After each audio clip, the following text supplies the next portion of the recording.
kecil ketiga yang membuat terkesan adalah ada cerita tentang dua orang, satu bapak, satu anak. Keduanya membawa keledai. Mereka baru saja dari pasar untuk membeli seekor keledai yang masih kecil. Karena keledai itu dituntun, beberapa orang berkomentar, "Duh, untuk apa membeli keledai kalau dituntun?"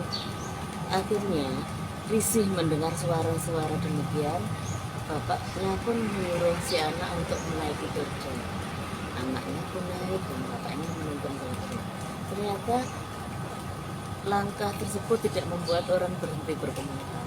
Komentator berikutnya adalah, "Duh, bapak mengajari si anak menjadi anak yang durhaka nih. Keledainya si anak yang menaiki, bapaknya yang menuntun." Akhirnya risih mendengar komentar seperti itu, bapak pun menyuruh si anak turun dan bapaknya yang naik keledai. Ternyata sikap tersebut tidak membuat orang diam. Suara-suara malah semakin sumbang. Duh, ini anak disuruh menuntun keledainya padahal masih kecil, sedangkan bapaknya malah enak-enakan naik. Itu orang tua yang teganian terhadap anaknya. Akhirnya karena jengkel, keledai itu pun diikat dan dipanggul, diikat semacam makanan atau benda mati, dipanggul berdua. Ternyata apakah suara-suara sumbang berhenti? Tidak dong. Suara-suaranya semakin riuh, semakin menertawai mereka, bahkan dianggap orang gila. Akhirnya keduanya pun kelelahan, telinganya kecapean mendengar suara-suara sumbang. Akhirnya mereka tiba pada kesimpulan. Kesimpulannya apa?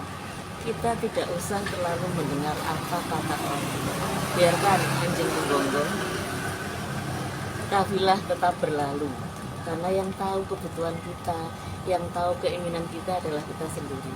Orang lain selalu dan hanya orangnya itu-itu saja yang selalu akan usil karena memang pembawaan. Jadi memang Tuhan menciptakan makhluk seperti itu dan mereka dilahirkan untuk menguji kita. Jadi jangan ditanggapi.